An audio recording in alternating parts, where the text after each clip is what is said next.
આગામી શૈક્ષણિક સત્ર શરૂ થાય તે પહેલા શાળાઓમાંથી જ પુસ્તકો ખરીદવાની કે પછી ગણવેશ ખરીદવાનું કહેવામાં આવી રહ્યું છે, જેને લઈને અમદાવાદ જિલ્લા શિક્ષણ અધિકારી એક્શનમાં આવ્યા છે।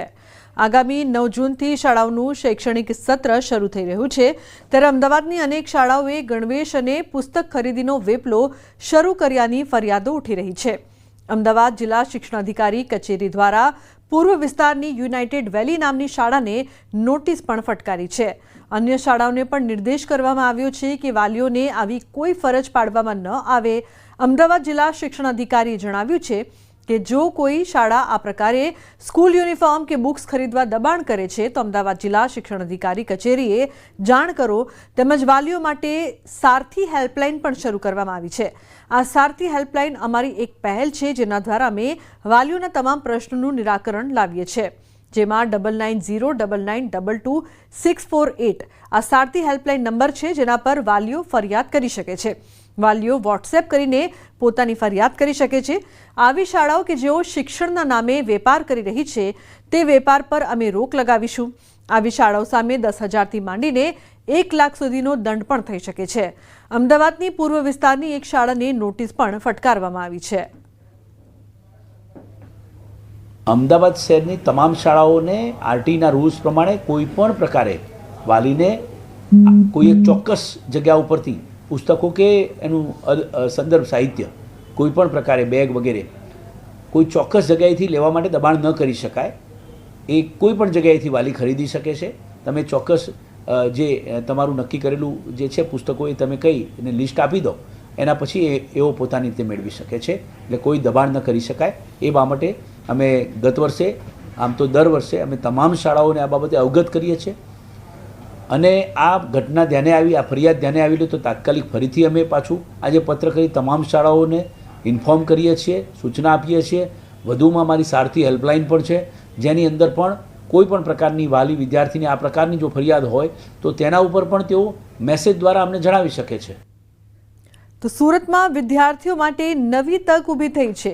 વીએનએસજીયુના વિદ્યાર્થીઓ હવે ડીએનએમાં છુપાયેલા વૈજ્ઞાનિક રહસ્યોને ઉકેલશે। યુનિવર્સિટીએ પીજી ડિપ્લોમા સાયટોજિનેટિક્સ કોર્સનો પ્રારંભ કરાવ્યો છે। આ કોર્સના માધ્યમથી મોલેક્યુલર બાયોલોજીમાં કારકિર્દી બનાવી શકાશે। ડિપાર્ટમેન્ટ ઓફ બાયો સાયન્સમાં સાયટોજિનેટિક્સમાં પહેલો પોસ્ટ ગ્રેજ્યુએટ ડિપ્લોમા પ્રોગ્રામ શરૂ કરાયો છે। આ કોર્સ નવી પેઢીને ક્લિનિક અને મોલેક્યુલર બાયોલોજી જેવી હાઈટેક ફિલ્ડમાં કારકિર્દી બનાવવા માટે મજબૂત પાયો પૂરો પાડશે। જે કંઈ બાયોલોજીના જે વિદ્યાર્થીઓ હોય છે, જેમને મેડિકલ પેરામેડિકલમાં પ્રવેશ ઈચ્છુક નથી હોતા, એવા વિદ્યાર્થીઓ માટે આ અભ્યાસક્રમ ખૂબ સારો હોય છે અને ગ્રેજ્યુએશન કર્યા બાદ આ કોર્સની અંદર પ્રવેશ મેળવી શકાય છે। વિદ્યાર્થીઓને અને યુનિવર્સિટીને ખૂબ ફાયદો થશે। એક તો આપણા દક્ષિણ ગુજરાતના જે વિદ્યાર્થીઓ છે જેને ગ્રેજ્યુએશન કંઈ બાયોલોજીની અંદર કંઈ બાયોલોજિકલ સાયન્સની અંદર કરીને પછી એક્વેટિક બાયોલોજી હોય, બાયોકેમિસ્ટ્રી હોય, મોલેક્યુલર હોય કે જીનેટિક્સનો કંઈ જીનોમ સિક્વન્સનો કંઈ સ્ટડી કરવો હોય તો એમને બહાર જવું પડતું હતું। તો જીનોમ સિક્વન્સનો ડીએનએ આરએનએનો અભ્યાસ કરવા માટેનો એક અત્રે આપણે ત્યાં એક ઉપલબ્ધ થયું છે, એવું વિદ્યાર્થીને પણ ફાયદો થશે। અમદાવાદમાં મેડિકલ કોલેજોમાં ફી વધારાનો વિરોધ થઈ રહ્યો છે। ઇન્ડિયન મેડિકલ એસોસિએશને ફી વધારાનો વિરોધ કર્યો છે। ફી વધારો પાછો ખેંચવા આઈએમએ સીએમને પત્ર લખ્યો છે। જો ફી વધારો પાછો નહીં ખેંચાય તો આંદોલનની ચીમકી આપી છે। આઈએમએ આપેલી આંદોલનની ચીમકી આઈએમએના સભ્યો બેઠક બોલાવીને ઘડશે રણનીતિ। રાજ્યની 19 જેટલી મેડિકલ સેલ્ફ ફાઇનાન્સ કોલેજના એફઆરસી દ્વારા 8%થી 12% સુધીનો વધારો કરાયો છે। ગરીબ અને મધ્યમ વર્ગના વિદ્યાર્થીઓ માટે આ ફી વધારો અસહ્ય છે। એફઆરસીએ કોલેજોના ઓડિટ રિપોર્ટ પબ્લિક ડોમેનમાં મૂકવા માંગ કરી છે।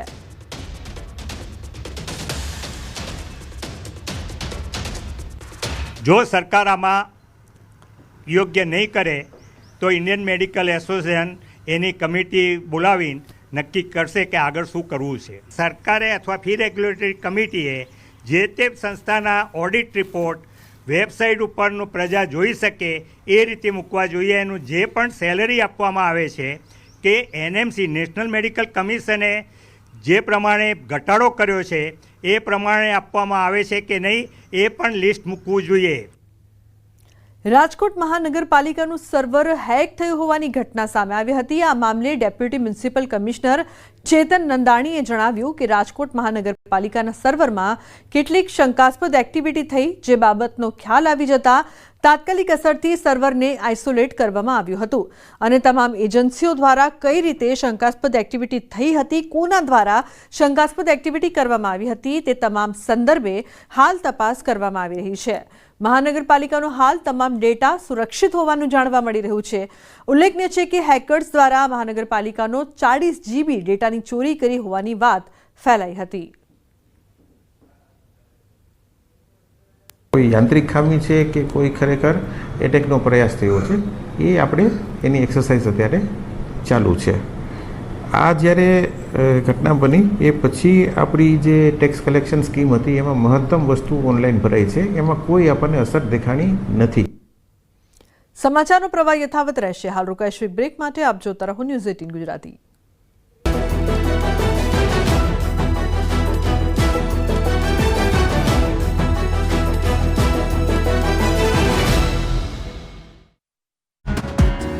વલસાડ જિલ્લામાં આજે પણ વાતાવરણમાં પલટો આવ્યો હતો અને જિલ્લાના કેટલાક વિસ્તારમાં વરસાદ વરસ્યો હતો. સવારે વાપી અને આસપાસના વિસ્તારમાં અચાનક જ વરસાદ શરૂ થયો.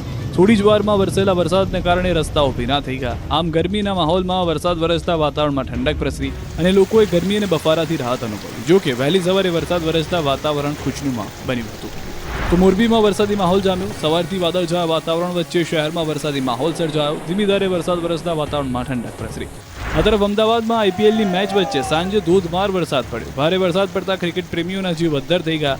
અમદાવાદના અનેક વિસ્તારમાં વરસાદી ઝાપટું પડ્યું. અમદાવાદના satellite, Prahlad Nagar, SG highway, Ramdevnagar, Makarba સહિતના વિસ્તારમાં વરસાદી ઝાપટા પડ્યા. ભારે બફારા વચ્ચે વરસાદ આવતા ગરમીથી રાહત મળી. વાતાવરણમાં ઠંડક પ્રસરી.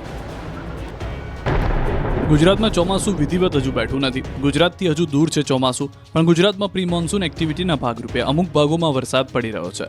હવામાન વિભાગે ગુજરાતમાં 7 દિવસ હળવાથી મધ્યમ વરસાદની આગાહી કરી છે. હવામાન વિભાગની આગાહી મુજબ ઉત્તર, મધ્ય અને દક્ષિણ ગુજરાતમાં વરસાદ પડી શકે છે. અમદાવાદ સહિત 25 જિલ્લામાં ગાજવીજ સાથે વરસાદ પડવાની સંભાવના છે. સૌરાષ્ટ્રના છૂટાછવાયા સ્થળોએ પણ વરસાદની સંભાવના છે. હાલ વાતાવરણમાં ભેજનું પ્રમાણ વધારે હોવાથી વરસાદ પડી રહ્યો છે. અમદાવાદમાં પણ 7 દિવસ હળવા વરસાદની શક્યતા છે. આઈપીએલની ફાઇનલમાં પણ वरसाद विलन बनी सके छे. फोरकास्ट है आने वाला अगले 7 दिन का पहला 3 दिन स्कैटर्ड प्लेसेस में हल्की से मध्यम बरसात होने का संभावना है. गुजरात की जो उत्तर और दक्षिण क्षेत्रों में जो सारे जिला है इसमें हल्की से मध्यम बरसात का संभावना है. और जो सौराष्ट्र कच्छ की दक्षिणी जिला है इसमें आपका आइसोलेटेड प्लेसेस में हल्की से मध्यम बरसात होने का अगले 7 दिन में संभावना है. ગુજરાતમાં કાગડોળે ચોમાસાની રાહ જોવાઈ રહી છે. ખેડૂતો વાવણી લાયક વરસાદ પડે તે માટે આકાશમાં મીટ માંડીને બેઠા છે. પરંતુ ચોમાસું ગુજરાતમાં પહોંચે તે પહેલા 8 જૂનથી પ્રી મોન્સૂનનો વરસાદ ધબધબાટી બોલાવશે. હવામાન નિષ્ણાંત અંબાલાલ પટેલે આગાહી કરી છે કે 8 થી 12 જૂન વચ્ચે ધોધમાર વરસાદ પડશે. 13 થી 18 જૂનમાં ગુજરાતના ભાગોમાં અનરાધાર વરસાદ પડી શકે. દક્ષિણ અને મધ્ય ગુજરાતમાં વરસાદનું જોર વધુ રહેશે. કોઈક ભાગમાં અતિ ભારે વરસાદથી જળબંબાકારની સ્થિતિ ઊભી થઈ શકે. એ બાદ રાજ્યમાં 21 થી 23 જૂનમાં વરસાદનો નવો રાઉન્ડ આવશે. 24 થી 30 જૂનમાં સારો વરસાદ થવાની શક્યતા છે.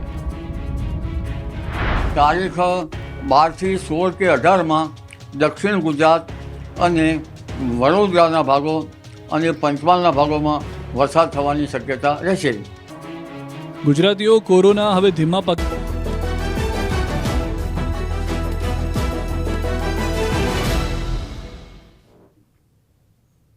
Welcome back. સમાચારમાં આગળ વાત કરીએ તો રાજકોટનો લોકમેળો ચકડોળે ચડ્યો છે. જન્માષ્ટમીના લોકમેળાના સ્થળને લઈને ચર્ચાઓ તેજ.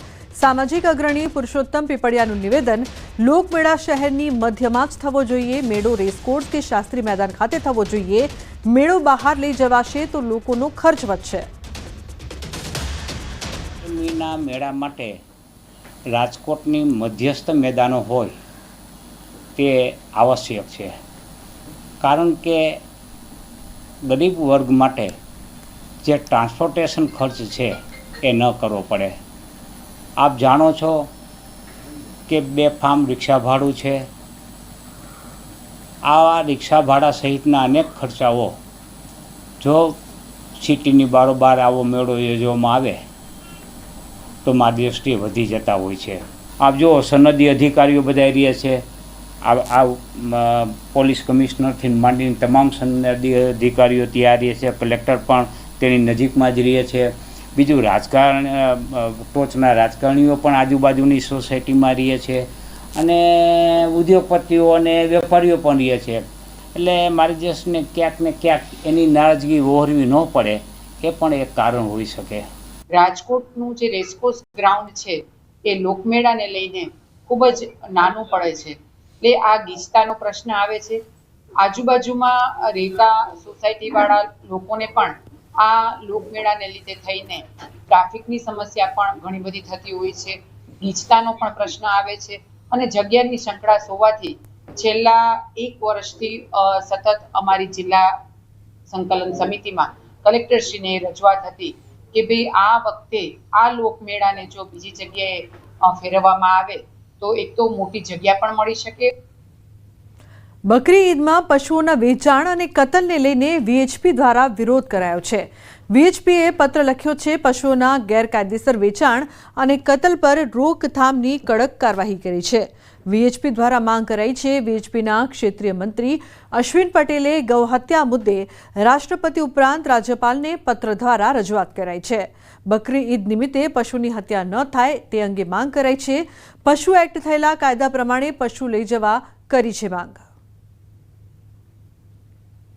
અમારી માંગ છે કે બકરી ઈદ નિમિત્તે કોઈ પશુઓની હત્યા ના થાય એ અમારી માંગ છે. અને દરેક રાજ્યોમાં ગૌહત્યાના કાનૂન બન્યા છે અને પશુઓના સંદર્ભમાં પણ એક્ટ છે, તો એનો અમલ થાય એના માટે અમારી માંગ છે.